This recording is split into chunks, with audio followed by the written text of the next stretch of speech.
ഷിരൂർ മണ്ണിടിച്ചിലിൽ ജീവൻ നഷ്ടമായ അർജുൻ്റെ മൃതദേഹം ജന്മനാടായ കോഴിക്കോട് കണ്ണാടിക്കലിലെ വീട്ടുവളപ്പിൽ സംസ്കരിച്ചു. അല്പം മുമ്പായിരുന്നു 11:45 ചിതയ്ക്ക് തീ കൊളുത്തിയത്. ആയിരക്കണക്കിന് ആളുകളാണ് അർജുന് അന്ത്യാഞ്ജലി അർപ്പിച്ചത്. ഇപ്പോൾ സംഭവ സ്ഥലത്ത് നിന്നും ജോഷില ചേരുന്നു. ജോഷില, ഞാൻ നേരത്തെ സൂചിപ്പിച്ചത് ജൂലൈ 8-നാണ് അർജുൻ ലോറിയുമായി യാത്ര തിരിക്കുന്നത്. അതിനുശേഷം 10 ദിവസങ്ങൾക്ക് ശേഷമാണ് അപകടത്തിൽപ്പെടുന്നത്. 72 ദിവസങ്ങൾക്ക് ശേഷം ഈ മൃതദേഹം കണ്ടെത്തുന്നു. ശരിക്കും ഈ വീട്ടിലേക്ക് തിരിച്ചെത്തുന്നത് 82 ദിവസങ്ങൾക്ക് ശേഷമാണ് ജീവനറ്റ നിലയിൽ.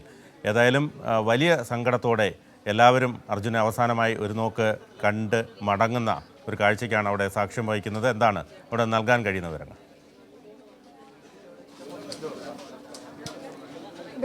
ബിനു സൂചിപ്പിച്ചതുപോലെ തന്നെ ഏറ്റവും ദുഃഖാർദ്രമായ നിമിഷങ്ങളിലൂടെയാണ് കഴിഞ്ഞ മണിക്കൂറുകളൊക്കെ തന്നെ കടന്നുപോയത്.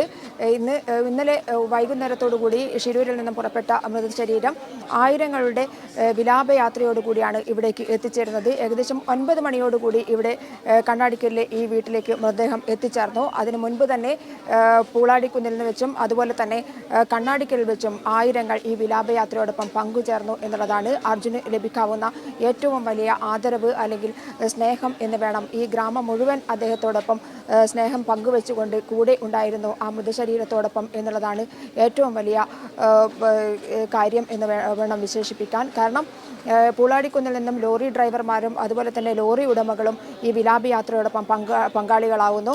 അതുപോലെ തന്നെ അഴിയൂരിൽ വെച്ച് മന്ത്രി AK ശശീന്ദ്രൻ്റെ നേതൃത്വത്തിൽ MLA-മാരടക്കമാണ് അർജുൻ്റെ മൃതശരീരം ഏറ്റുവാങ്ങുന്നത്. കർണാടക സംസ്ഥാന സർക്കാരാണ് അതുവരെയുള്ള യാത്രയുടെ ചെലവ് വഹിച്ചത്. അതിനുശേഷം കേരള സർക്കാർ മറ്റ് എല്ലാ കാര്യങ്ങളുടെയും ചിലവ് നിർവഹിക്കുന്നു. പൂളാടിക്കുന്നിൽ വെച്ച് ലോറി ഡ്രൈവർമാരും ഉടമകളും ഈ മൃതദേഹം ഏറ്റുവാങ്ങുന്നു. മൃതദേഹത്തോടൊപ്പം വിലാപയാത്രയായി പങ്കുചേരുന്നു.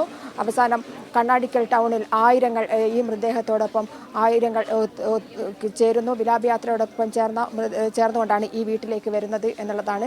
9 മണിക്ക് ഈ വീട്ടിലെത്തിയ മൃതദേഹം ബന്ധുക്കളെ കാണിക്കാനായി അകത്തേക്ക് കൊണ്ടുപോയി. ആ നിമിഷങ്ങളിൽ മാത്രമാണ് പൊതുജനങ്ങളും മാധ്യമപ്രവർത്തകരും എല്ലാം തന്നെ അല്പസമയം വിട്ടുനിന്നത്. കാരണം ബിനു സൂചിപ്പിച്ചതുപോലെ തന്നെ 82 ദിവസം ഇവിടെ നിന്നും പോയിട്ട് പക്ഷേ 71ാമത്തെ ദിവസമാണ് 16-ാം തീയതി മിസ്സിംഗ് ആയി എന്നുള്ള ഒരു തിരിച്ചറിവുണ്ടായതിനു ശേഷം ഷിരൂർ മണ്ണിടിച്ചിലിൽ ജീവൻ നഷ്ടമായ അർജുൻ്റെ മൃതദേഹം ജന്മനാടായ കോഴിക്കോട് കണ്ണാടിക്കലിലെ വീട്ടുവളപ്പിൽ സംസ്കരിച്ചു. വിശദാംശങ്ങൾ നൽകുകയായിരുന്നു ജോഷില.